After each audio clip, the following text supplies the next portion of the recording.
and some other people would tell me how Rose, it's my other name by the way, other than Ashley. Rose, why are you going so like repetitive, like going into a cycle? Like, I mean, you're not repeating your words, but you're just saying something about it like forever and ever and ever, and it's like a cycle.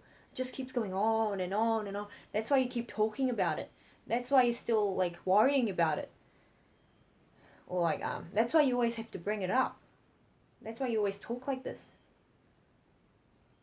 When the very thing I was doing was talking about the truth.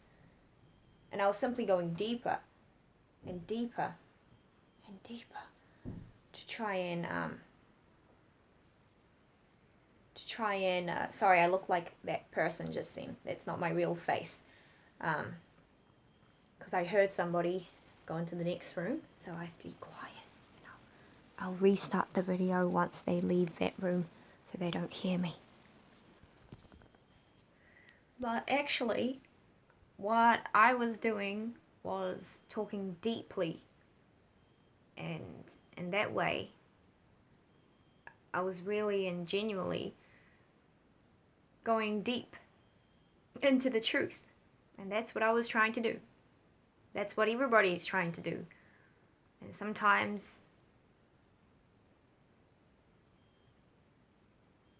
the very exact thing that you were supposed to be going for is going to have to appear as if it's the wrong thing for you.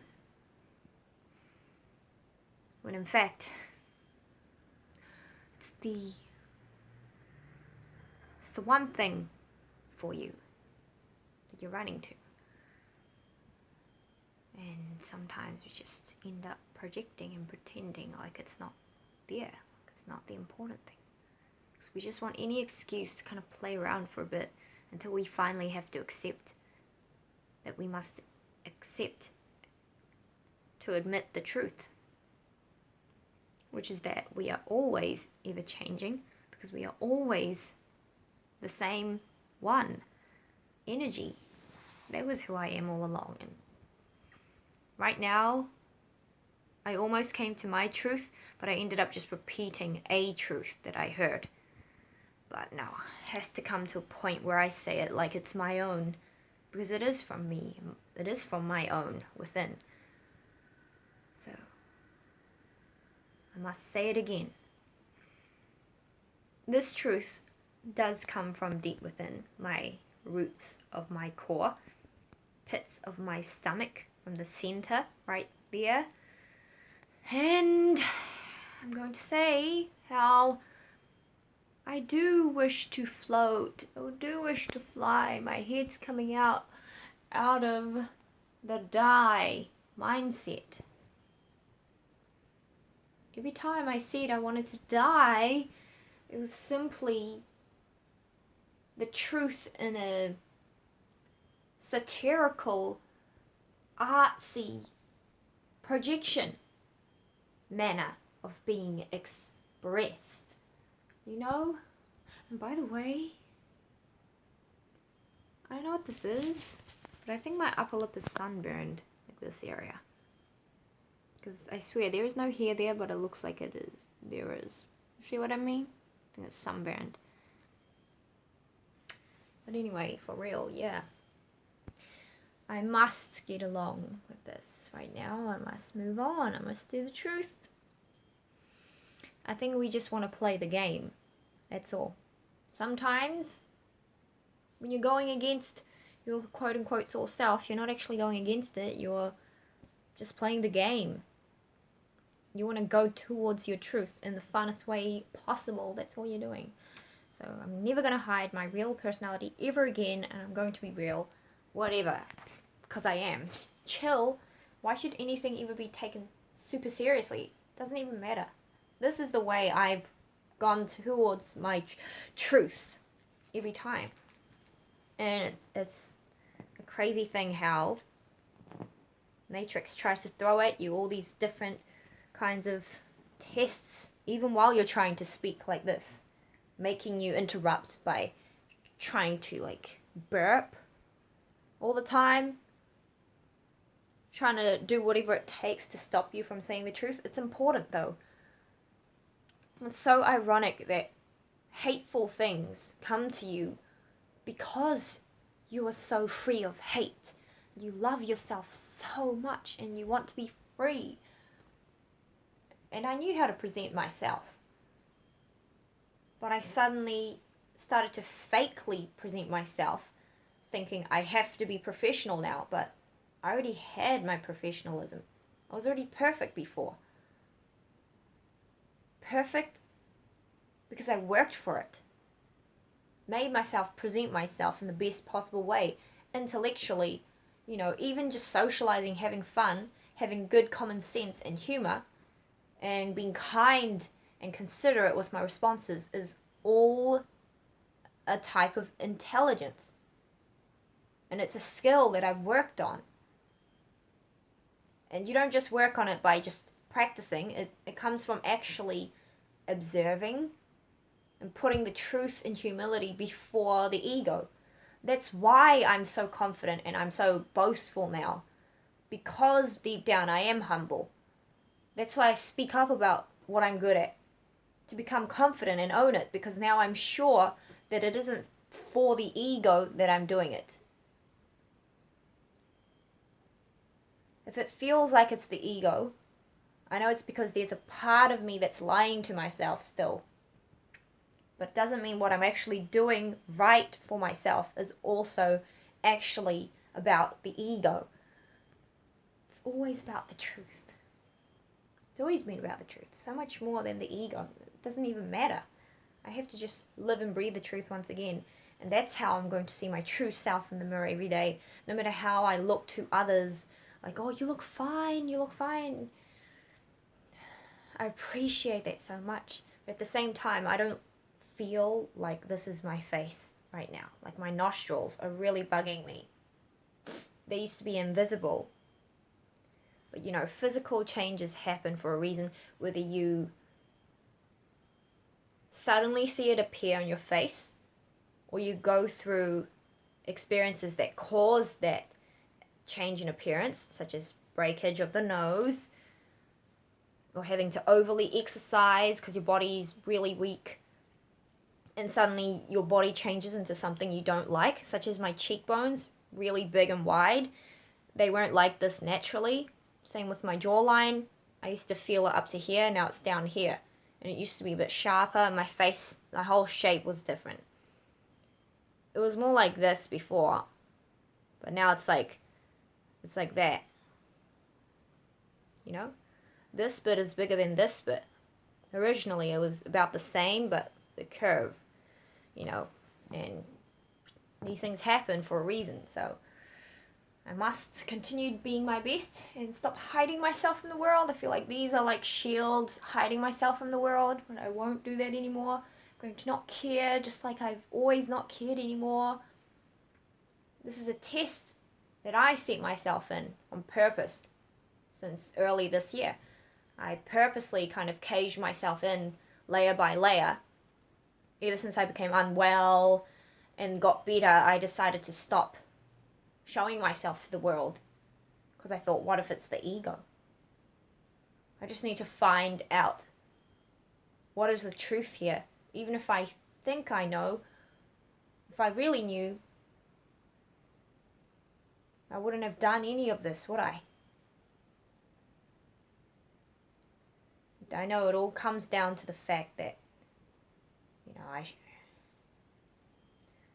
I needed to accept myself earlier, all of myself, without going over the top with actions to detour against it. I went too far. That's why this all occurred, and I had to go to extreme lengths to try to balance out what I had caused in extreme lengths. And yeah, I just need to go back to the truth once again and see all my friends again, be confident, be posting on Instagram, be myself once again. And at first I was purposely doing that on Instagram. I was purposely not being myself and hiding myself away.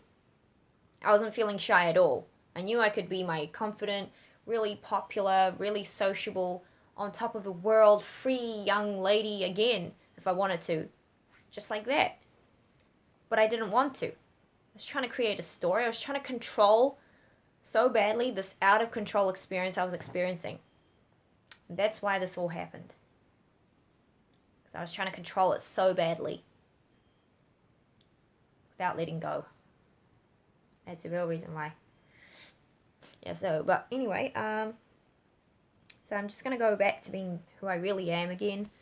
And I don't even like talk this fast, you know, and when I go like this, I don't look like I'm screwing up my face either, normally. But my face is obviously holding on to a lot of like grudge, like feeling. Like I'm holding myself back so much. I can't believe I've done this to myself. So against who I am. I've been so free and working towards my freedom in at least one outlet all my life. At least inside of my head. But now, it's like I'm not even doing that for myself. I have to. Okay? Have to. Yeah, and I remember that in 2018, I did kind of feel like, get me out of here at times. So I think the reason why I had to stabilize myself so much by forcefully holding myself back from everything that I've ever done that was even good for me, even things that were good for me, is because I wanted to make sure that that volatile, dangerous part of me that had been programmed to become so instantaneously powerful and just coming out and going like, inside of my own head and body.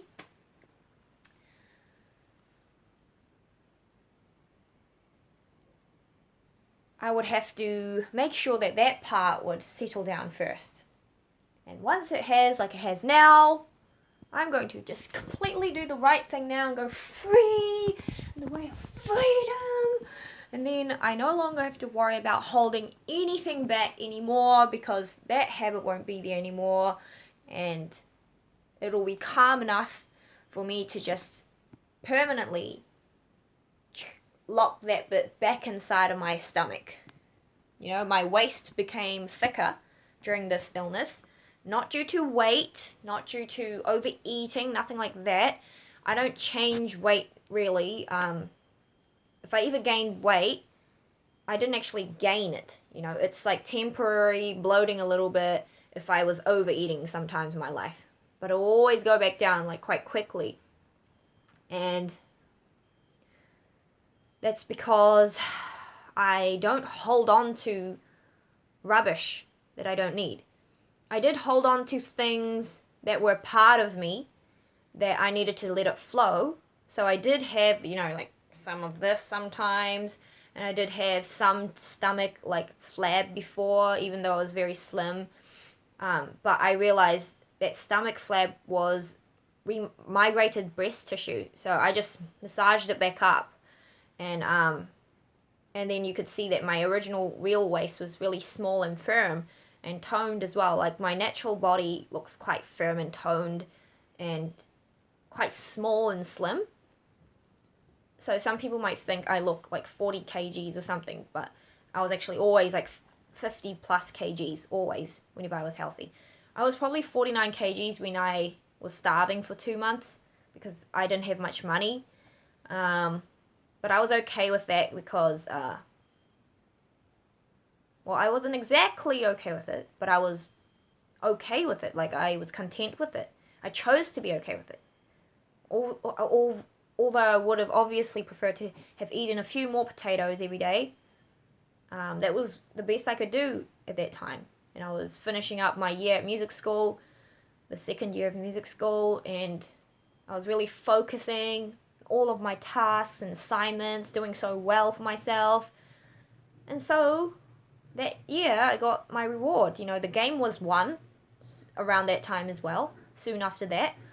And it was literally like the game was won in a year where I really fought for myself. ironically, 2017 was a weird year. 2018 was a great / horrible year. I'm going to focus on the great part because that's the part that was mostly how I lived and that was true to me. But then, because I was holding on to that one dark part of me, which is what made that other half, like, kind of horrible, or like other, like, 35%. But half, if I'm going to hold on to, talk about how much I held on to it, was like half of me, pretty much. Like, underneath everything I did all the time and stuff like that. And then in 2019, I was still having fun until I suddenly became ill, and then and all this happened. And then 2020 was a year where I kind of pushed everything away or held it at bay, like all my social life, all my friends, all my reputation. Because there's a difference between ego and reputation. And yeah, I know this video, I could have done it much better, but who knows? I might leave it up or I might make it temporary, but I haven't really been expressing myself for ages, so I'm just going to do it right now here. And then, what else is here? Don't want to look like an old lady at all. I'm young, my early 20s. Yeah, so,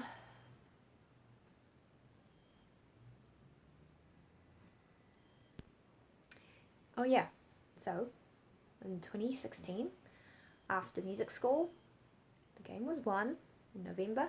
It was like the final month of music school for me. And such amazing things happened for me. And then I received my prize, my rewards that year. At the end of the year, I met my dad. After years of not seeing him, he suddenly had money again to contact us, and me and my brother, older brother, like 1.5 years older than me, and he flew us all the way over to like Asia, and we went traveling to different countries, including Korea. Stayed in Korea mostly, 2 months. We went to Hong Kong and China, and maybe Malaysia. Yeah, no, that was a year after, but man, it was amazing. Like, I couldn't have dreamed of anything more. And also, since I tried and strived so hard in music school, you know how I said I spent like the last 2 months of music school barely eating, but I was okay with that, and I remained happy and confident, and things were just heading upwards for me. Whereas the first half of music school, first half of 2016, most of it was really, really downhill. I had really, really strugglesome challenge that I must face in order to overcome that absolute fear, or kind of, rather than like emotional fear, it's more like a blockage that I need to break out of, which was a part of my script. So I really broke out of it, and I just kept going for it, achieving my assignments despite the fact, it wasn't 100% like A+, like I wanted it to be in my head and heart. And it wasn't perfect smooth sailing throughout the year like I would have wanted it to be, but towards the end of the year, everything really came together. I made it come together because I kept trying, even though it was hard, even though I had so much of a crippling feeling inside of me, like, I can't do this even though I want to. I'm trying. Tried so hard. And then I also let go at points, and I kept going for it. Even though it was so hard, I kept going for it. That's why it started to smooth out towards the end of the year, and ironically, that was literally what was happening with The Matrix at the same time. That hardship that I was experiencing, but continuously pushing through despite it, must have been a reflection of how the winner of the game of the Earth, the Matrix world, was going through the same. Before the absolute and final win, imagine just how challenging it might have been to just keep pushing through that final bit of like edge, like a barrier energetically, as if it's resisting you, stopping you from that final stop, you know, until you finally click the belt together, until you finally get the two same ends of the magnets to hit together. It's always the most intense right before you achieve it. Like, you know, the high note that you sing, the sprinting final dash to your finishing line, the ice skating final movement you make is most dramatic, and then you end and you land in a perfect finish, and that's what makes life beautiful. And that's what happened with me with my music school. You know, I wish it was all A pluses, but at least I passed much better than if I had not tried like that, you know. I think it was quite decent, like probably 75% type to 80% would be my overall grade. So that's some great marks and some failed marks. And, you know, even the failures were kind of unfair because I did my best